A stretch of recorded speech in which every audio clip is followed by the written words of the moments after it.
أكبر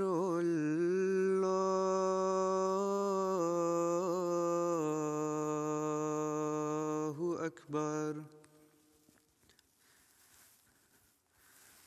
الله أكبر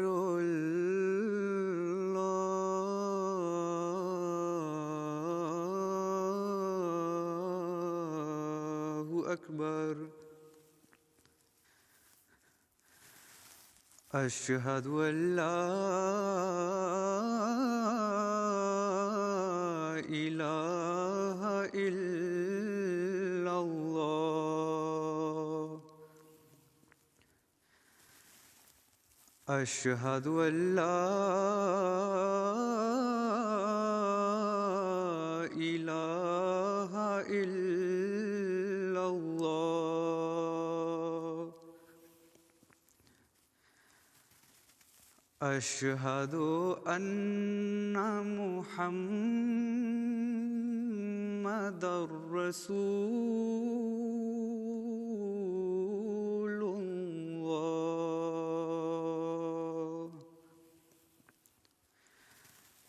أشهد أن محمدًا رسول الله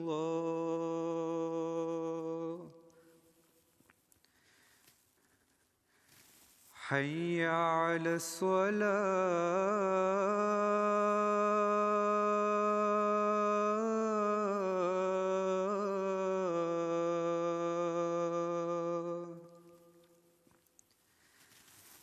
حي على الصلاة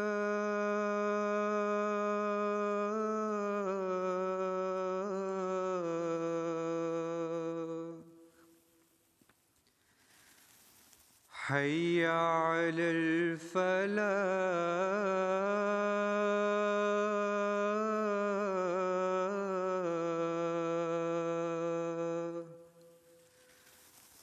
حي على الفلاح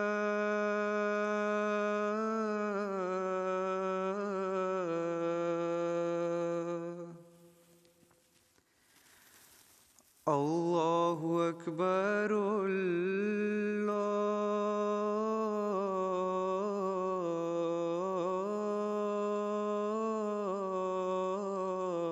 الله أكبر لا إله إلا الله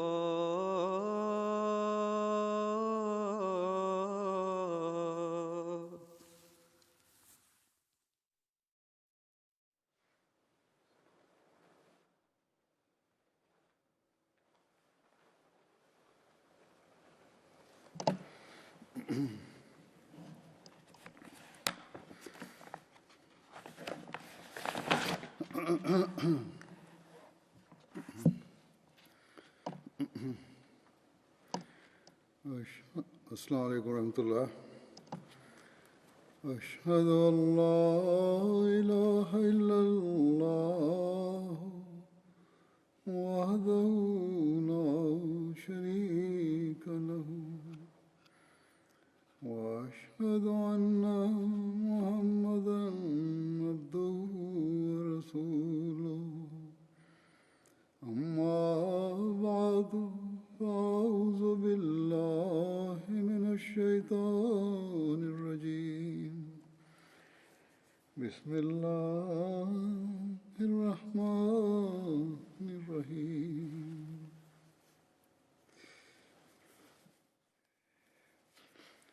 الحمد للہ رب العالمین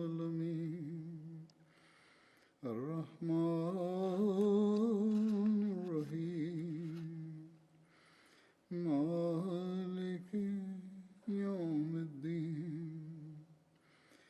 إياك نعبد وإياك نستعين. اهدنا الصراط المستقيم صراط الذين أنعمت أنعمت عليهم غير المغضوب عليهم ولا الضالين.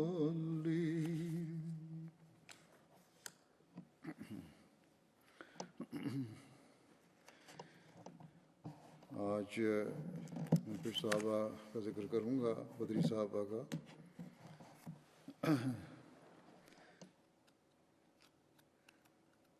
ان میں سے جن کا ذکر ہے ان کا نام ہے حضرت صہیب بن سنان رضی اللہ عنہ. حضرت صہیب کے والد کا نام سنان بن مالک اور والدہ کا نام سلمہ بنت قید تھا. حضرت صہیب کا وطن موصل تھا.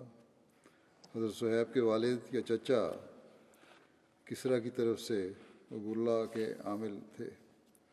ابواللہ دجلہ کے کنارے ایک شہر ہے جو بعد میں بصرہ کہلایا. رومیوں نے اس علاقے پر حملہ کیا تو انہوں نے حضرت صہیب کو قیدی بنا لیا جبکہ وہ بھی کم عمر تھے.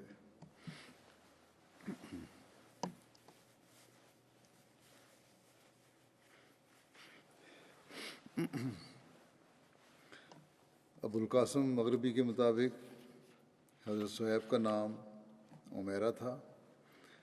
رومیوں نے صہیب نام رکھ دیا. حضرت صہیب کا رنگ نہایت سرخ تھا. قد نہ لمبا تھا اور نہ ہی چھوٹا اور سر پر گھنے بال تھے. حضرت صہیب نے رومیوں میں پرورش پائی. ان کی زبان میں لکنت تھی.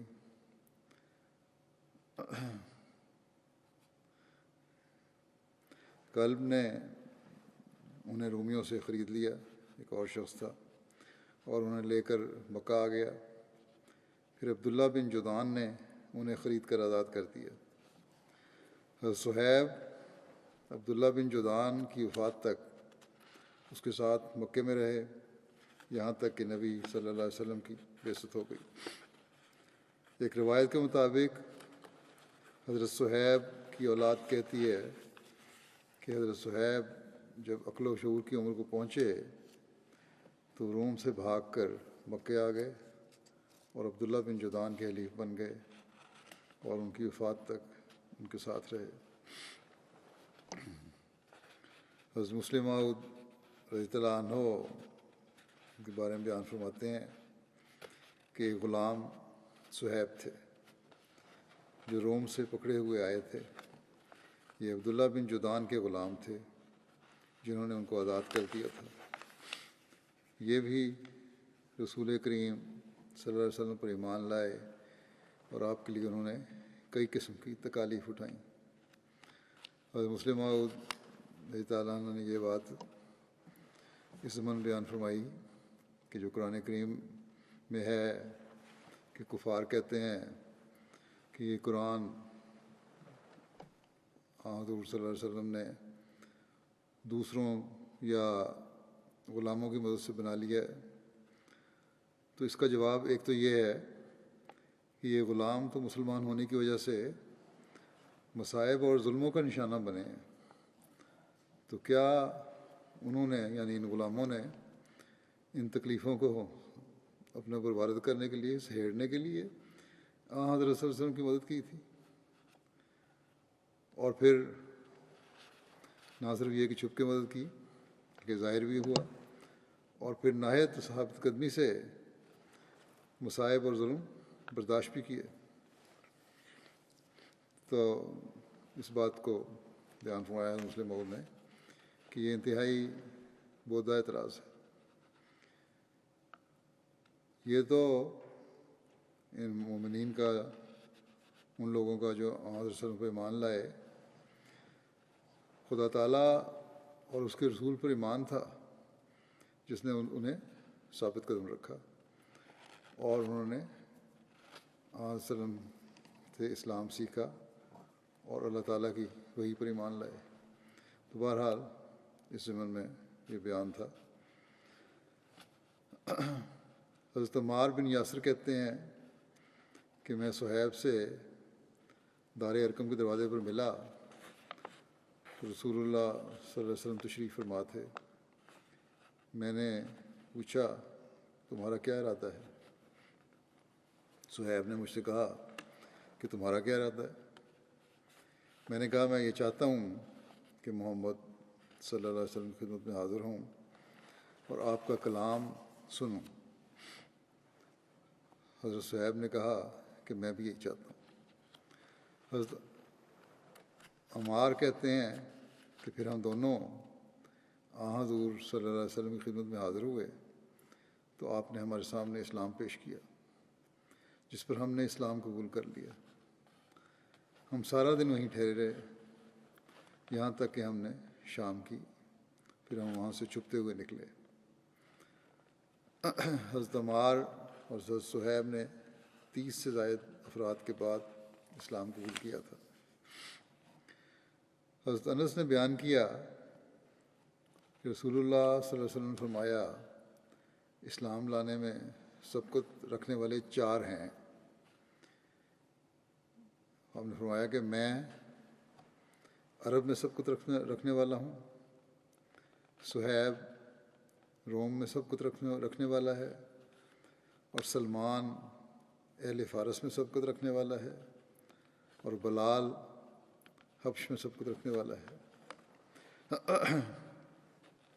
حضرت عبداللہ بن مسعود نے بیان کیا کہ سب سے پہلے جنہوں نے اپنے اسلام کا اعلان فرمایا وہ 7 ہیں. رسول اللہ صلی اللہ علیہ وسلم نے شریعت اتری تھی، اور ابو بکر اور عمار اور ان کی والدہ سمیہ اور صہیب اور بلال اور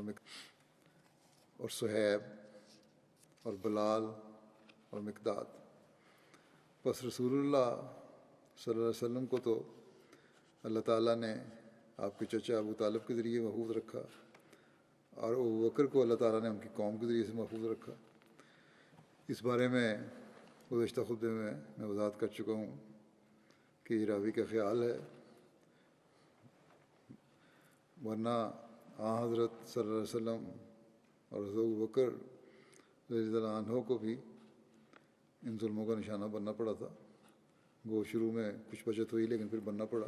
بہرحال راوی کہتا ہے کہ باقیوں کو مشرکوں نے پکڑ لیا اور لوہے کی زرہیں پہنائیں اور انہیں دھوپ میں جلاتے تھے. بس ان میں سے کوئی بھی ایسا نہ تھا جس نے ان کے ساتھ جس بات پر وہ چاہتے تھے موافقت نہ کر لی ہو، سوائے بلال کے، کیونکہ ان پر اپنا نفس اللہ کی خاطر بے حیثیت ہو گیا تھا اور وہ اپنی قوم کے لیے بھی بے حیثیت تھے. وہ ان کو پکڑتے اور لڑکوں کے سپرد کر دیتے اور انہیں مکے کی گھاٹیوں میں گھماتے پھرتے اور بلال احد احد کہتے جاتے تھے.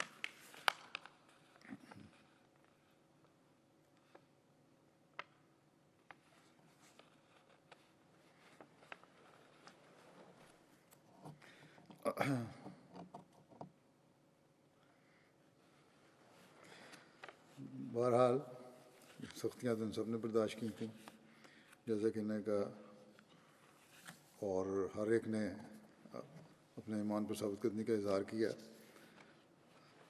لیکن بہرحال حضرت بلال کے بارے میں جو روایت ہے وہ یہی ہے کہ آپ کو بہت زیادہ ظلموں کا نشانہ بنایا گیا. پھر بیان کیا جاتا ہے کہ حضرت صہیب ان مومنین میں سے تھے جنہیں کمزور سمجھا جاتا تھا اور جنہیں مکے میں اللہ کی راہ میں اذیت دی جاتی تھی. تکلیفوں سے ان کو بھی بہت زیادہ گزرنا پڑا. ایک روایت کے مطابق حضرت عمار بن یاسر کو اتنی تکلیف دی جاتی کہ انہیں معلوم نہ ہوتا کہ وہ کیا کر رہے ہیں. یہی حالت حضرت صہیب، حضرت ابو فائد، حضرت عامر بن فہیرہ اور دیگر اصحاب کی تھی. ان اصحاب کے بارے میں یہ آیت نازل ہوئی کہ ثم ان ربک للذین ہاجروا من بعد ما فتنوا ثم جاہدوا وصبروا ان ربک من بعدها لغفور الرحیم. ان ربک من بعدها لغفور الرحیم۔ پھر تیرے رب یقیناً ان لوگوں کو جنہوں نے ہجرت کی بعد اس کے کہ فتنہ میں مبتلا کیے گئے، پھر انہوں نے جہاد کیا اور صبر کیا، تو یقیناً تیرا رب اس کے بعد بہت بخشنے والا اور بار بار رحم کرنے والا ہے۔ ایک روایت کے مطابق مدینہ کی طرف ہجرت کرنے والوں میں سے جو سب سے آخر پر آئے وہ حضرت علی اور حضرت صہیب بن سنان تھے۔ یہ نصف ربیع الاول کا واقعہ ہے۔ حضرت صلی اللہ علیہ وسلم قباء میں قیام پذیر تھے، ابھی مدینہ کے لیے روانہ نہیں ہوئے تھے۔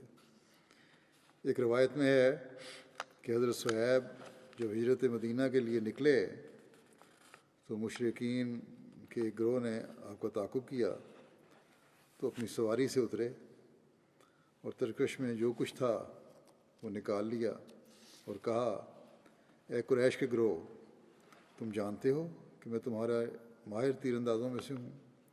اللہ کی قسم تم مجھ تک نہیں پہنچ سکتے جب تک کہ جتنے تیر میرے پاس ہیں وہ سب تمہیں مار نہ لوں، پھر میں اپنی تلوار سے تمہیں ماروں گا یہاں تک کہ میرے ہاتھ میں کچھ بھی نہ رہے۔ لہذا تم لوگ جو چاہو کرو، اگر میرا مال چاہتے ہو تو میں تمہیں اپنے مال کے بارے میں بتا دیتا ہوں کہ میرا مال کہاں ہے، اور تم میرا راستہ چھوڑ دو۔ ان لوگوں نے کہا ٹھیک ہے۔ چنانچہ حضرت صہیب نے بتا دیا، اور جب وہ نبی کریم صلی اللہ علیہ وسلم کی خدمت میں حاضر ہوئے حضرت صہیب، تو حضرت صلی اللہ علیہ وسلم نے فرمایا کہ اس سودے نے ابو یحییٰ کو فائدہ پہنچایا، سودا نفع مند ہوا۔ راوی کہتے ہیں کہ اس پر یہ آیت نازل ہوئی، وَمِنَ النَّاسِ مَن یشری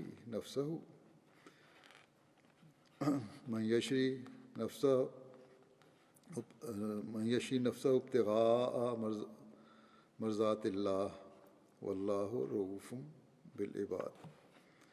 اور لوگوں میں سے ایسا بھی ہے جو اپنی جان اللہ کی رضا کے حصول کے لیے بیچ ڈالتا ہے، اور اللہ بندوں کے حق میں بہت ہی مہربانی کرنے والا ہے۔ ایک روایت میں ہے کہ حضرت صہیب مکہ سے ہجرت کر کے حضرت صلی اللہ علیہ وسلم کی خدمت میں حاضر ہوئے۔ اس وقت آپ قباء میں تھے، آپ کے ساتھ حضرت ابوبکر اور حضرت عمر بھی تھے۔ اس وقت یعنی آن صلی اللہ علیہ وسلم کے ساتھ پاس اس وقت حضرت ابوبکر اور عمر بھی تھے۔ اس وقت ان سب کے سامنے تازہ کھجوریں تھیں جو حضرت کلثوم بن ہدم لائے تھے۔ راستے میں حضرت صہیب کو آشوب چشم ہو گیا تھا، آنکھوں کی تکلیف ہو گئی تھی، اور انہیں سخت بھوک لگی ہوئی تھی، سفر کی وجہ سے تھکان بھی تھی۔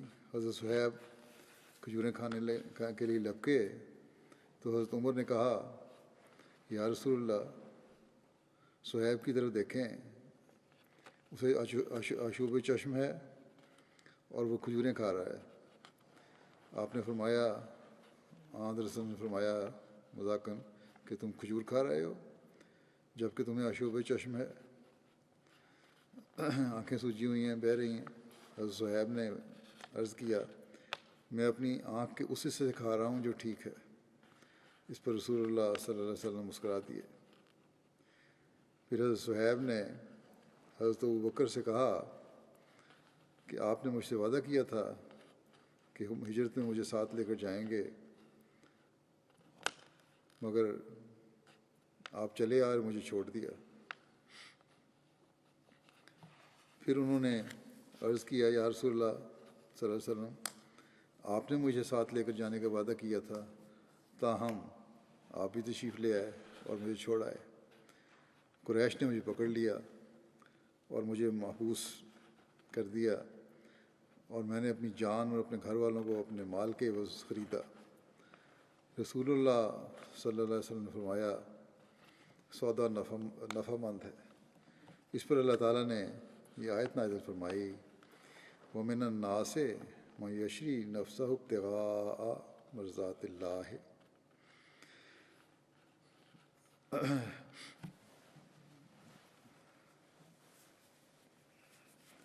من یشری نفسہ ابتغاء مرضات اللہ واللہ رؤوف بالعباد۔ اور لوگوں میں سے ایسا بھی ہے جو اپنی جان اللہ کی رضا کے حصول کے لیے بیچ ڈالتا ہے، اور اللہ بندوں کے حق میں بہت مہربانی کرنے والا ہے۔ حضرت صہیب نے عرض کیا، یا رسول اللہ، میں نے ایک مد تقریباً آدھا کلو آٹا ذات راہ کے طور پر لیا تھا، اسے میں نے ابوا مقام پر گوندا تھا، یہاں تک کہ میں آپ صلی اللہ علیہ وسلم کی خدمت میں حاضر ہو گیا۔ اس سفر میں صرف اتنا کھایا خوراک تھی۔ حضرت مسلم موعود رضی اللہ عنہ بیان فرماتے ہیں ان کے بارے میں کہ صہیب ایک مالدار آدمی تھے، یہ تجارت کرتے تھے اور مکے کے باحثیت آدمیوں میں سمجھے جاتے تھے، مگر باوجود اس کے کہ وہ مالدار بھی تھے اور آزاد بھی ہو چکے تھے، اب تو غلام نہیں رہے تھے، قریش ان کو مار مار کر بے ہوش کر دیتے تھے۔ جب رسول اللہ صلی اللہ علیہ وسلم مدینہ کی طرف ہجرت کر کے گئے تو آپ کے بعد صہیب نے بھی چاہا کہ وہ بھی ہجرت کر کے مدینہ چلے جائیں، مگر مکے کے لوگوں نے ان کو روکا اور کہا کہ جو دولت تم نے مکے میں کمائی ہے تم اسے مکے سے باہر کس طرح لے جا سکتے ہو، ہم تمہیں مکے سے جانے نہیں دیں گے۔ صہیب نے کہا، اگر میں یہ سب کی سب دولت چھوڑ دوں تو کیا پھر تم مجھے جانے دو گے؟ وہ اس بات پر رضامند ہو گئے اور آپ اپنی ساری دولت مکے والوں کے سپرد کر کے خالی ہاتھ مدینہ چلے گئے اور رسول اللہ صلی اللہ علیہ وسلم کی خدمت میں حاضر ہوئے۔ آپ نے فرمایا، صہیب، تمہارا یہ سودا سب پہلے سودوں سے نفع مند رہا، یعنی پہلے اسباب کے مقابلے میں تم روپیہ حاصل کیا کرتے تھے، مگر اب روپیہ کے مقابلے میں تم نے ایمان حاصل کر لیا۔ حضرت صلی اللہ علیہ وسلم نے حضرت صہیب کے مکے سے مدینہ ہجرت کرنے کے بعد ان کے اور حضرت حارث بن سمہ کے درمیان مواخات قائم فرمائی۔ حضرت صہیب غزوہ بدر، احد، خندق اور باقی تمام غزوات میں رسول اللہ صلی اللہ علیہ وسلم کے ساتھ شریک ہوئے۔ حضرت عائض بن عمرو سے روایت ہے کہ حضرت سلمان، حضرت صہیب اور حضرت بلال لوگوں میں بیٹھے ہوئے تھے، ان کے پاس ابو سفیان بن حرب کا گزر ہوا۔ لوگوں نے کہا کہ اللہ تبارک و تعالیٰ کی تلواریں ابھی اللہ کے دشمن کی گردن پر نہیں چلیں۔ اس پر حضرت ابوبکر نے کہا، کیا تم قریش کے سرکردہ اور سردار کے بارے میں ایسا کہتے ہو؟ یہ بات نبی کریم صلی اللہ علیہ وسلم کو بتائی گئی تو آپ صلی اللہ علیہ وسلم نے فرمایا، اے ابوبکر، شاید تم نے انہیں غصہ دلا دیا ہے، اگر تم نے انہیں غصہ دلایا ہے تو تم نے اپنے رب تبارک و تعالیٰ کو غصہ دلایا ہے۔ حضرت ابوبکر ان لوگوں کے پاس واپس گئے اور کہا کہ اے ہمارے بھائیو، شاید تم ناراض ہو گئے ہو۔ انہوں نے کہا، نہیں اے ابوبکر، اللہ آپ سے مغفرت فرمائے۔ حضرت صہیب بیان کرتے ہیں کہ جس معرکے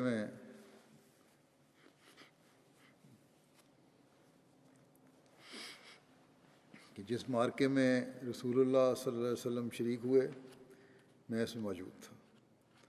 آپ صلی اللہ علیہ وسلم نے جو بھی بیعت لی، میں اس میں موجود تھا۔ آپ صلی اللہ علیہ وسلم جو بھی سریہ روانہ فرمایا، میں اس میں شامل تھا، اور آپ جس غزوے کے لیے بھی روانہ ہوئے، میں آپ صلی اللہ علیہ وسلم کے ساتھ شامل تھا۔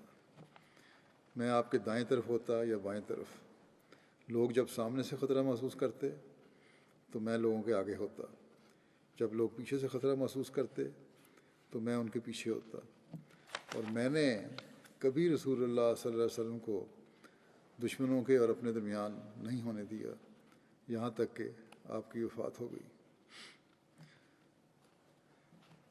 یعنی آپ صلی اللہ علیہ وسلم کی وفات ہوئی۔ حضرت صہیب بڑھاپے میں لوگوں کو جمع کر کے نہایت لطف کے ساتھ اپنے جنگی کارناموں کے دلچسپ واقعات سنایا کرتے تھے۔ حضرت صہیب کی زبان میں عجمیت تھی، یعنی عربوں والی وہ فصاحت نہیں تھی۔ زید بن اسلم اپنے والد سے روایت کرتے ہیں کہ میں حضرت عمر کے ساتھ چلا یہاں تک کہ وہ حضرت صہیب کے ایک باغ میں داخل ہوئے جو عالیہ مقام میں تھا۔ حضرت صہیب نے جب حضرت عمر کو دیکھا تو کہا یا ناس یا ناس۔ حضرت عمر کو لگا کہ الناس کہہ رہے ہیں، تو حضرت عمر نے کہا کہ اے اسے کیا ہوا ہے، یہ لوگوں کو کیوں بلا رہا ہے؟ راوی کہتے ہیں کہ میں نے عرض کیا کہ وہ اپنے غلام کو بلا رہے ہیں جس کا نام یوحنس ہے، زبان میں گرہ کی وجہ سے وہ اسے ایسا کہہ رہے ہیں۔ حضرت عمر نے کہا اے صہیب، وہاں پھر باتیں ہوئیں۔ اس کے بعد تو حضرت عمر نے کہا کہ اے صہیب، 3 باتوں کے علاوہ میں تم میں سے کوئی عیب نہیں دیکھتا، تم میں کوئی عیب نہیں دیکھتا۔ اگر وہ تم میں نہ ہوتی تو میں تم پر کسی کو فضیلت نہ دیتا۔ میں دیکھتا ہوں کہ تم اپنے آپ کو عرب کی طرف منسوب کرتے ہو جبکہ تمہاری زبان عجمی ہے، اور تم اپنی کنیت ابو یحییٰ بتاتے ہو جو ایک نبی کا نام ہے، اور تم اپنا مال فضول خرچ کرتے ہو۔ حضرت صہیب نے جواب میں کہا جہاں تک میرے مال فضول خرچ کرنے کا تعلق ہے تو میں اسے وہیں خرچ کرتا ہوں جہاں خرچ کرنے کا حق ہوتا ہے، فضول نہیں کرتا۔ جہاں تک میری کنیت کا تعلق ہے تو وہ حضور صلی اللہ علیہ وسلم نے ابو یحییٰ رکھی تھی اور میں اس کو ہرگز ترک نہیں کروں گا۔ اور جہاں تک میرے عرب کی طرف منسوب ہونے کا تعلق ہے تو رومیوں نے مجھے کم سنی میں قیدی بنا لیا تھا، اس لیے میں نے ان کی زبان سیکھ لی۔ میں قبیلہ نمر بن قاصد سے تعلق رکھتا ہوں۔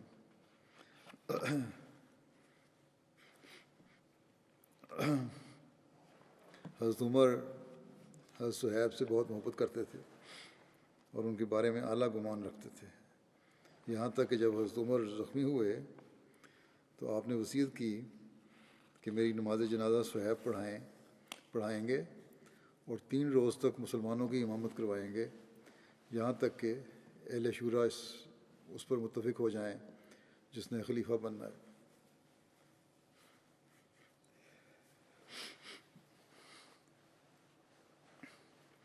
حضرت صہیب کی وفات ماہ شوال 38 ہجری میں ہوئی، بعض کے مطابق 39 ہجری میں وفات ہوئی۔ وفات کے وقت حضرت صہیب کی عمر 73 برس تھی، بعض روایات کے مطابق 70 برس تھی۔ آپ مدینہ میں دفن ہوئے۔ اگلے صحابی جن کا ذکر ہے وہ حضرت سعد بن ربیع ہیں۔ حضرت سعد بن ربیع کا تعلق انصار کے قبیلہ خزرج کے خاندان بنو حارث سے تھا۔ آپ کے والد کا نام ربیع بن عمر اور والدہ کا نام حذیلہ بنت عنبہ تھا۔ حضرت سعد کی 2 بیویاں تھیں، ایک کا نام امرہ بنت حزم اور دوسری کا نام حبیبہ بنت زید تھا۔ حضرت سعد بن ربیع کی 2 بیٹیاں تھیں، ایک بیٹی سعد تھیں، ایک جگہ انہیں سعید بھی لکھا گیا ہے، ان کا اصل نام جمیلہ تھا۔ حضرت سعد بن ربیع زمانہ جاہلیت میں بھی لکھنا پڑھنا جانتے تھے، جبکہ بہت کم لوگ یہ جانتے تھے۔ حضرت سعد قبیلہ بنو حارث کے نقیب تھے، ان کے ساتھ حضرت عبداللہ بن رواحہ بھی اسی قبیلہ کے نقیب تھے۔ حضرت سعد بیعت عقبہ اولیٰ اور عقبہ ثانیہ میں شامل تھے۔ ہجرت مدینہ کے وقت حضور صلی اللہ علیہ وسلم نے حضرت سعد اور حضرت عبد الرحمن بن عوف کے درمیان مواخات قائم فرمائی۔ صحیح بخاری میں روایت ہے کہ حضرت عبد الرحمن بن عوف بیان کرتے ہیں کہ جب ہم مدینہ میں آئے تو رسول اللہ صلی اللہ علیہ وسلم نے مجھے اور سعد بن ربیع کو آپس میں بھائی بھائی بنا دیا۔ تو سعد بن ربیع نے کہا میں انصار میں سے زیادہ مالدار ہوں، سو میں تقسیم کر کے نصف مال آپ کو دے دیتا ہوں، اور میری 2 بیویوں میں سے جو آپ پسند کریں میں آپ کے لیے اس سے دستبردار ہو جاؤں گا۔ جب اس کی عدت گزر جائے تو اس سے آپ نکاح کر لیں۔ یہ سن کر حضرت عبد الرحمن نے حضرت سعد سے کہا کہ مجھے اس کی کوئی ضرورت نہیں، صرف یہ بتاؤ یہاں کوئی بازار ہے جس میں تجارت ہوتی ہو؟ حضرت سعد نے بتایا کہ قینقاع کا بازار ہے۔ حضرت عبد الرحمن یہ معلوم کر کے صبح سویرے وہاں گئے اور پنیر اور گھی لے آئے۔ پھر اسی طرح ہر صبح وہاں بازار میں جاتے رہے۔ ابھی کچھ عرصہ نہ گزرا تھا کہ حضرت عبد الرحمن آئے اور ان پر زعفران کا نشان تھا۔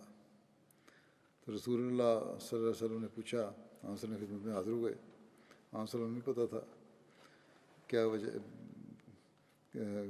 کہ ان کی شادی ہو گئی، زعفران کا نشان ڈالتے تھے تو مطلب تھا کہ شادی ہو گئی ہے۔ بہرحال حضرت صلی اللہ علیہ وسلم نے پوچھا کہ کیا تم نے شادی کر لی ہے؟ عرض کیا جی ہاں۔ آپ صلی اللہ علیہ وسلم نے فرمایا کس سے؟ انہوں نے کہا کہ انصار کی ایک عورت سے۔ تو آپ نے فرمایا کتنا مہر دیا ہے؟ تو انہوں نے عرض کیا کہ ایک گٹھلی کے برابر سونا یا کہا سونے کی گٹھلی۔ نبی صلی اللہ علیہ وسلم نے فرمایا کہ ولیمہ کرو، خواہ ایک بکری کا ہی صحیح۔ ان کی حیثیت کے مطابق ان کو ولیمہ کی طرف توجہ دلائی، دعوت کی طرف۔ حضرت سعد بن ربیع غزوہ بدر اور احد میں شامل ہوئے اور غزوہ احد میں شہید ہوئے۔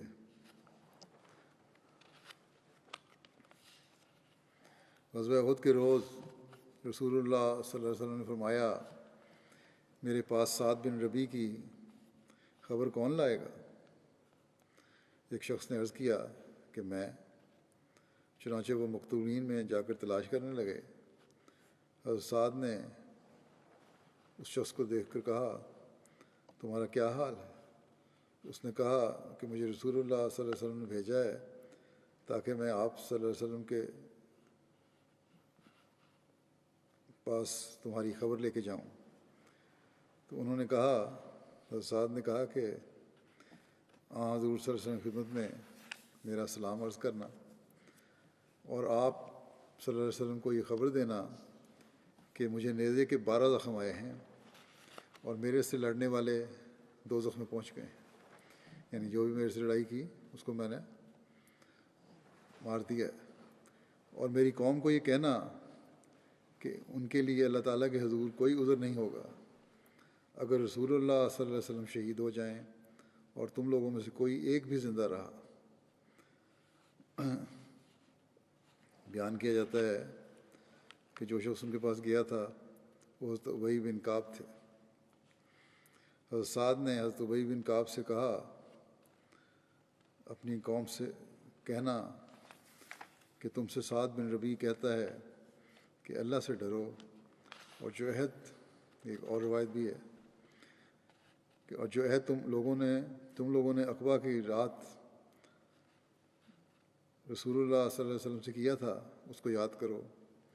اللہ کی قسم اللہ کے حضور تمہارے لیے کوئی عذر نہ ہوگا اگر کفار تمہارے نبی صلی اللہ علیہ وسلم کی طرف پہنچ گئے اور تم میں سے کوئی ایک آنکھ حرکت کر رہی ہو، یعنی کوئی شخص بھی زندہ باقی رہے،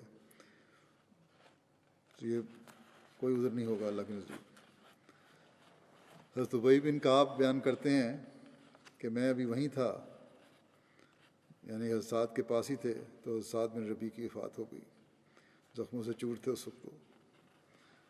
میں رسول اللہ صلی اللہ علیہ وسلم کی خدمت میں واپس آیا، حاضر ہوا اور آپ کو سب بتا دیا، یہ گفتگو ہوئی تھی، یہ ان کی حالت ہے، اور اس طرح آپ شہید ہو گئے۔ اس پر آپ صلی اللہ علیہ وسلم نے فرمایا اللہ تعالیٰ اس پر رحم فرمائے، وہ زندگی میں بھی اور موت کے بعد بھی اللہ اور اس کے رسول کا خیر خواہ رہا۔ حضرت سعد بن ربیع اور حضرت خارجہ بن زید کو ایک ہی قبر میں دفن کیا گیا۔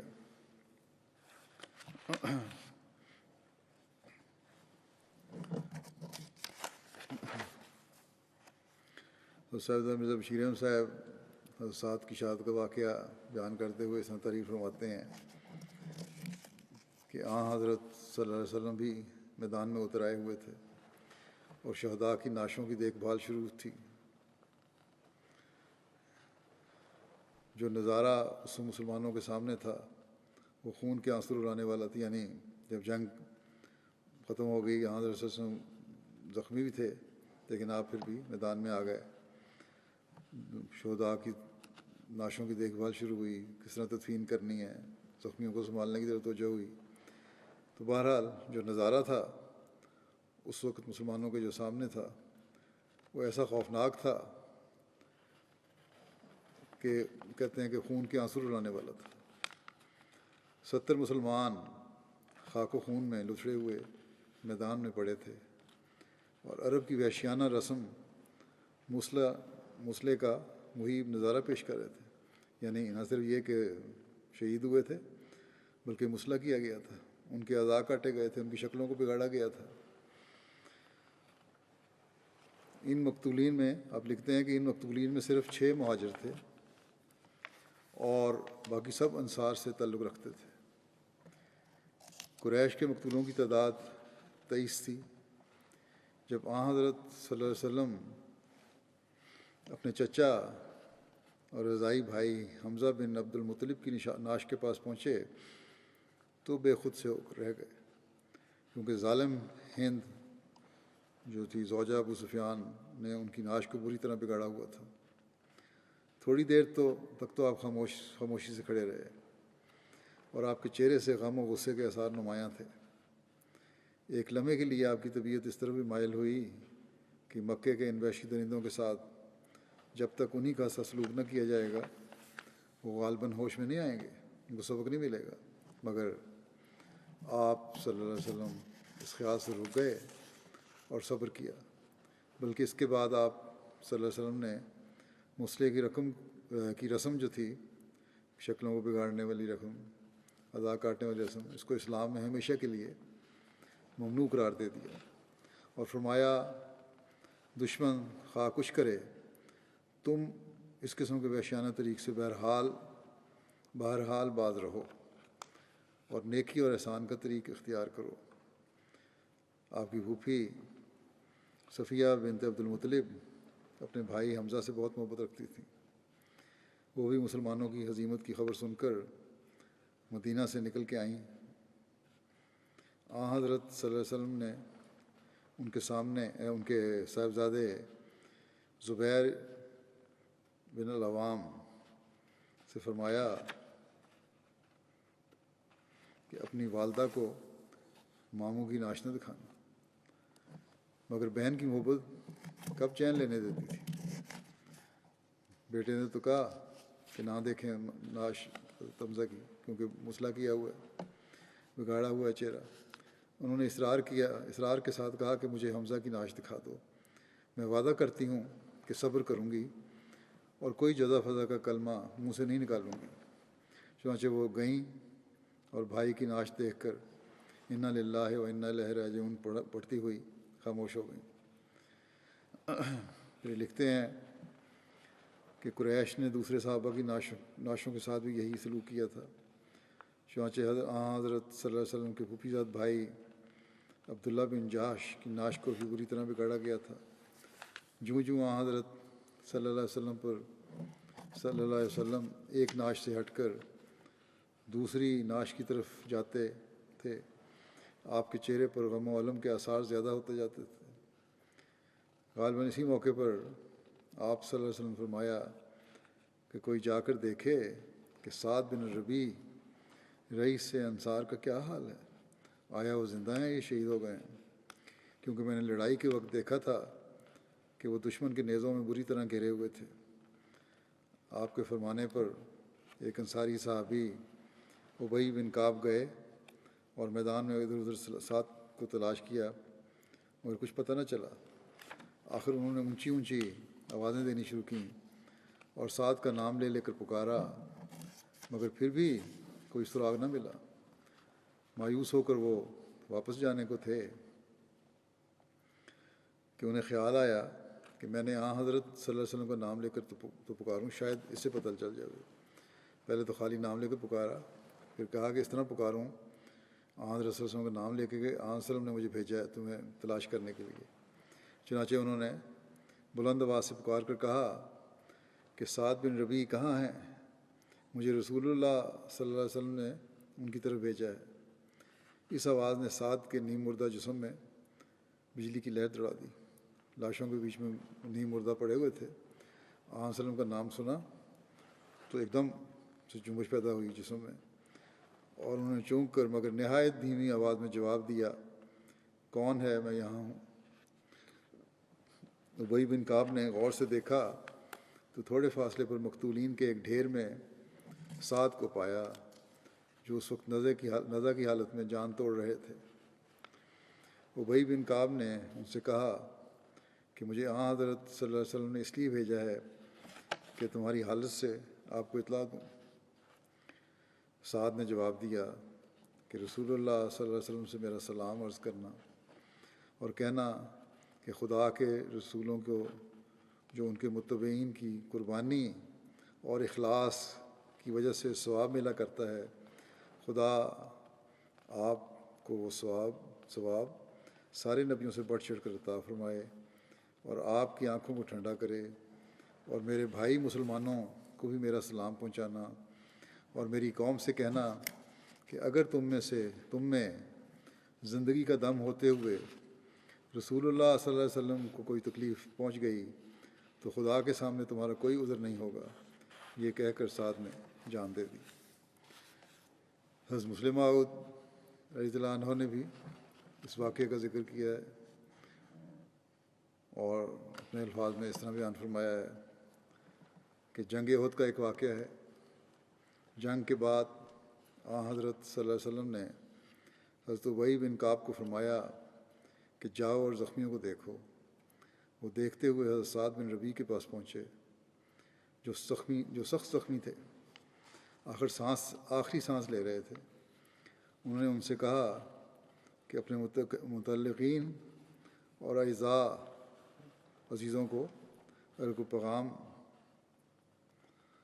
کوئی پیغام دینا ہو تو مجھے دے دیں۔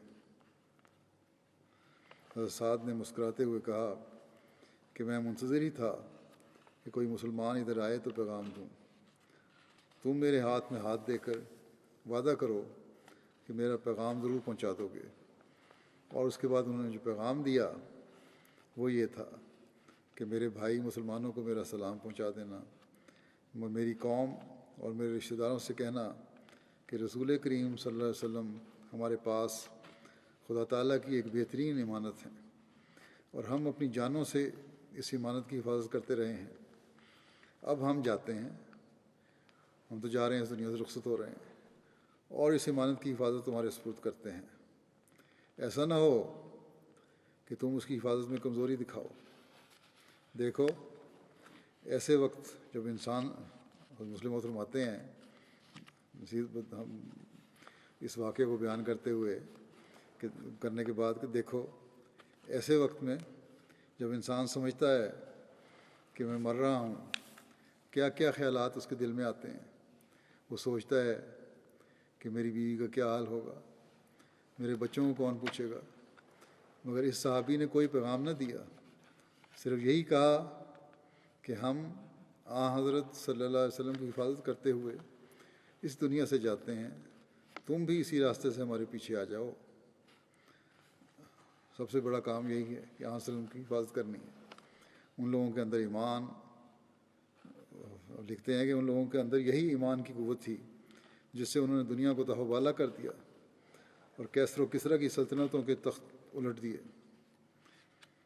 کیسر روم حیران تھا، یہ کون لوگ ہیں؟ کسریٰ نے اپنے سپہ سالار کو لکھا کہ اگر تم ان عربوں کو بھی شکست نہیں دے سکتے تو پھر واپس آ جاؤ اور گھر میں چوڑیاں پہن کر بیٹھو۔ اس نے کہا اپنے جرنیل کو کہ یہ گوئیں کھانے والے لوگ ہیں،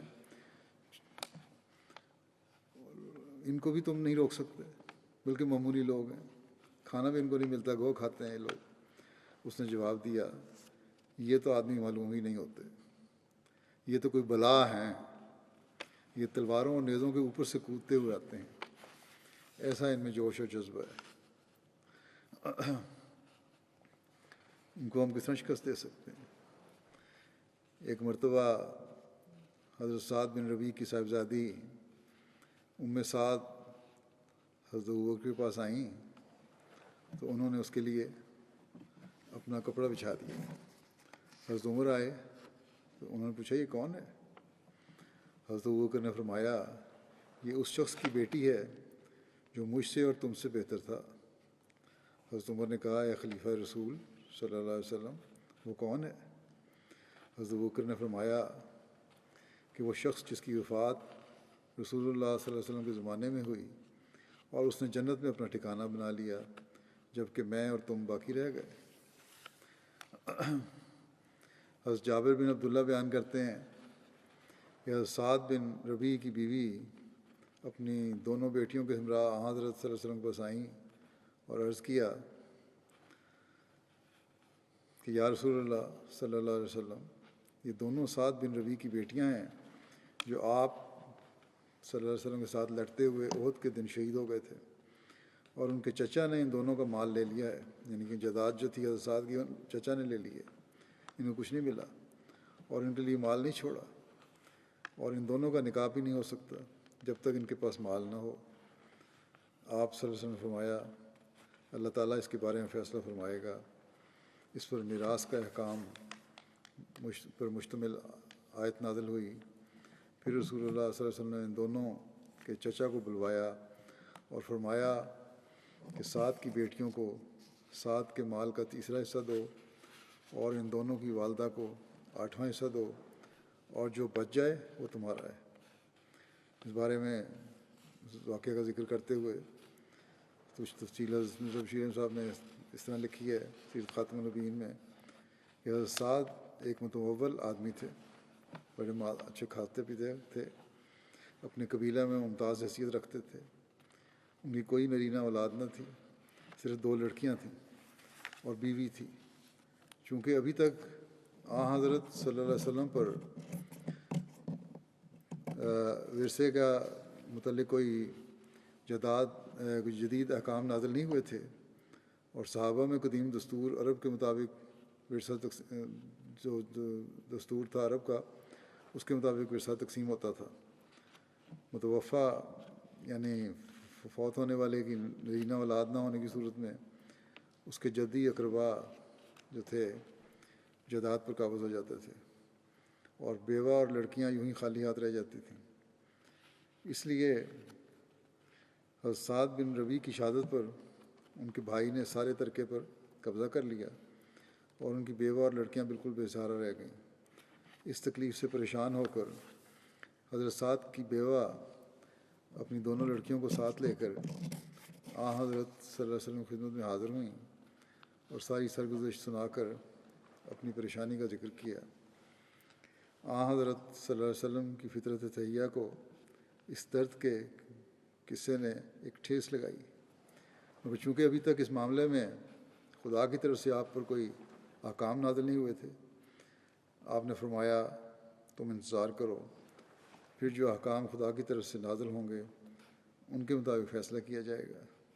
چنانچہ آپ صلی اللہ علیہ وسلم نے اس بارے میں توجہ فرمائی، اور ابھی زیادہ وقت نہیں گزرا تھا کہ آپ پر ورثے کے معاملے میں بعض وہ آیات نازل ہوئیں جو قرآن شریف کی سورۃ النساء میں بیان ہوئی ہیں۔ اس پر آپ نے سعد کے بھائی کو بلایا اور اس سے فرمایا کہ سعد کے ترکے میں سے 2 ثلث ان کی لڑکیوں اور 1 ثمن اپنی بھابجا کے سپرد کر دو، اور جو باقی بچے وہ خود لے لو۔ اس وقت سے تقسیم ورثہ کے متعلق جدید احکام کی ابتدا قائم ہو گئی، جس کی روح سے بیوی اپنے صاحب اولاد خاوند کے ترکے میں 8ویں حصے کی، اور بے اولاد خاوند کے ترکے میں 4ویں حصے کی، اور لڑکیاں اپنے باپ کے ترکے میں اپنے بھائی کے حصے کی نسبت نصف حصے کی، اور اگر بھائی نہ ہو تو سارے ترکے میں سے حالات کے اختلاف کے ساتھ 2 ثلث یا نصف کی، 3/4 یا نصف کی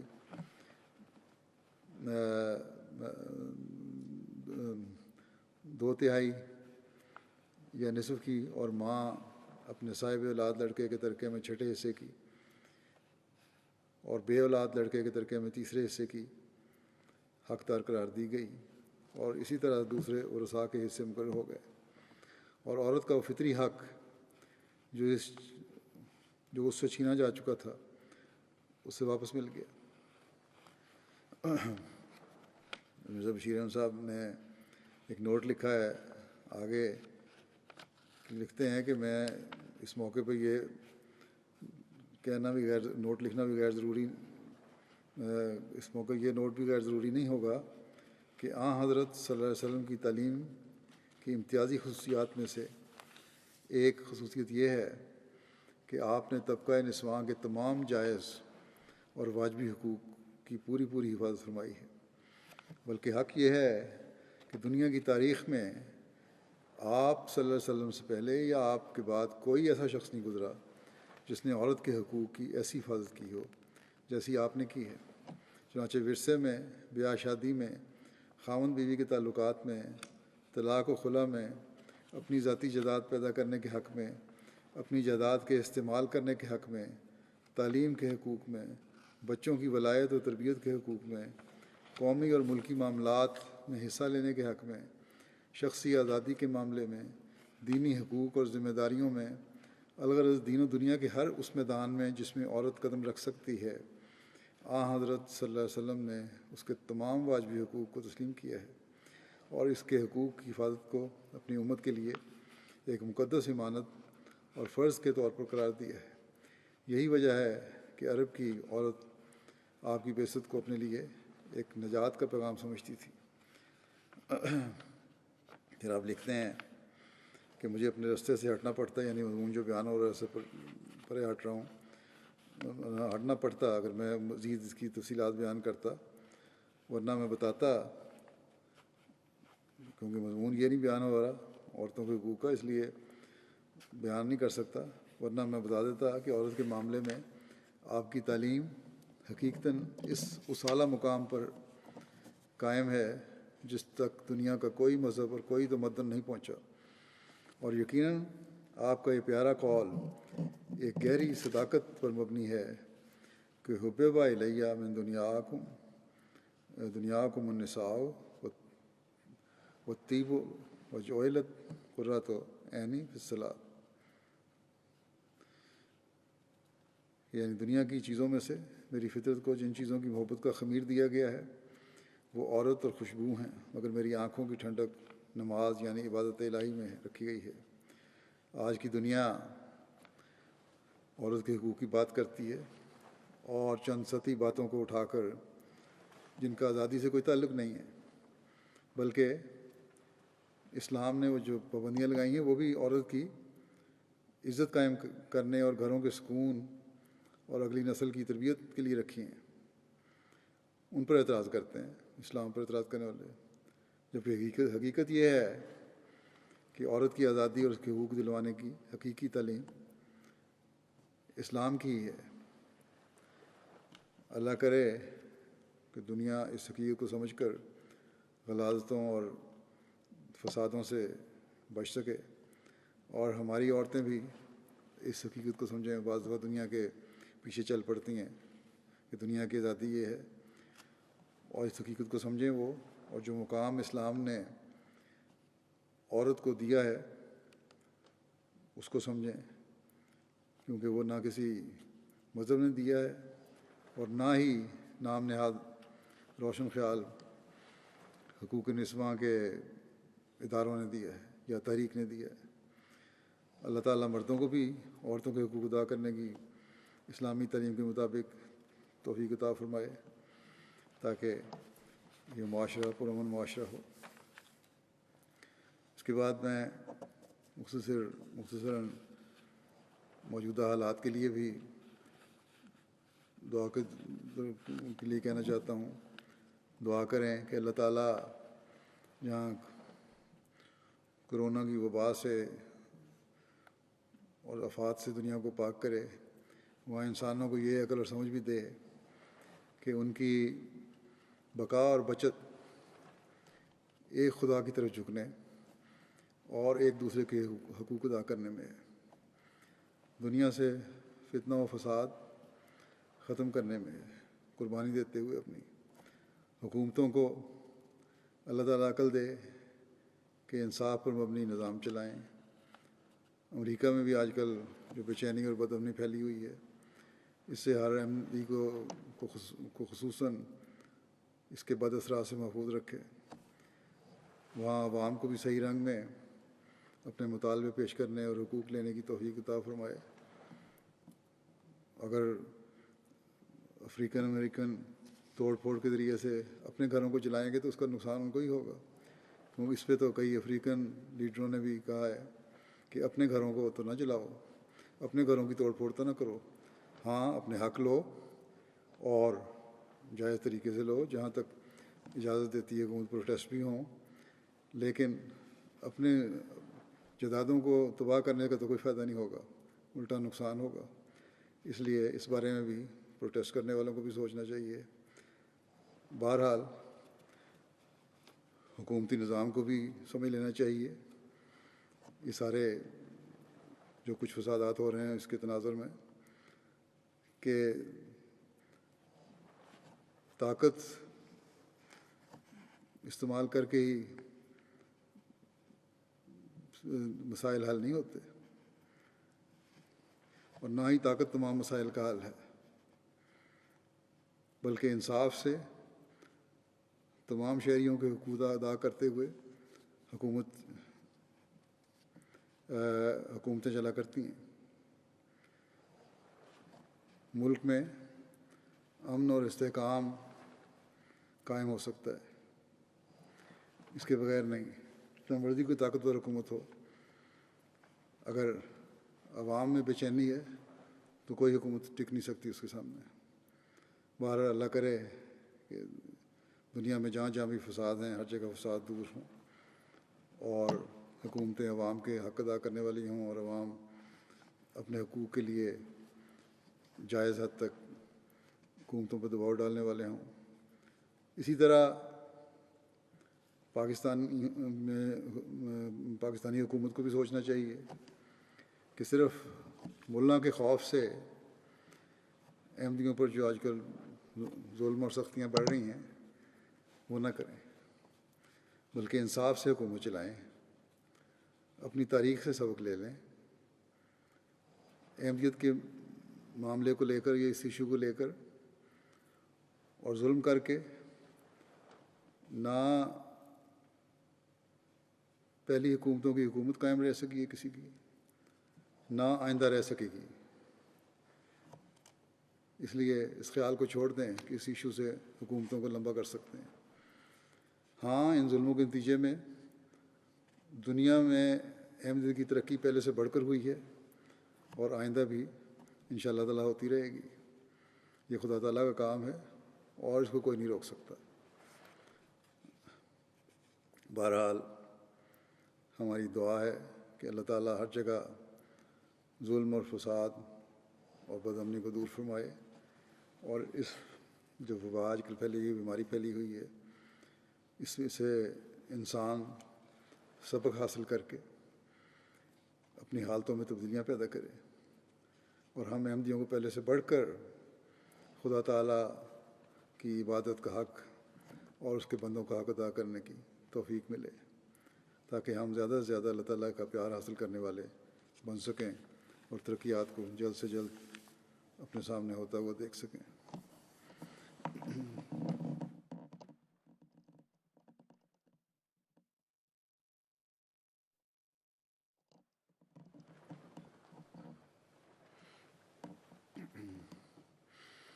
الحمد لله نحمده ونستعينه ونستغفره ونؤمن به ونتوكل عليه ونعوذ بالله من شرور أنفسنا ومن سيئات أعمالنا، من يهده الله فلا مضل له ومن يضلل فلا هادي له، ونشهد أن لا إله إلا الله ونشهد أن محمدا عبده ورسوله عباد الله رحمكم الله إن الله يأمر بالعدل والإحسان وإيتاء ذي القربى وينهى عن الفحشاء والمنكر والبغي يعظكم لعلكم تذكرون اذكروا الله يذكركم وادعوه يستجب لكم ولذكر الله أكبر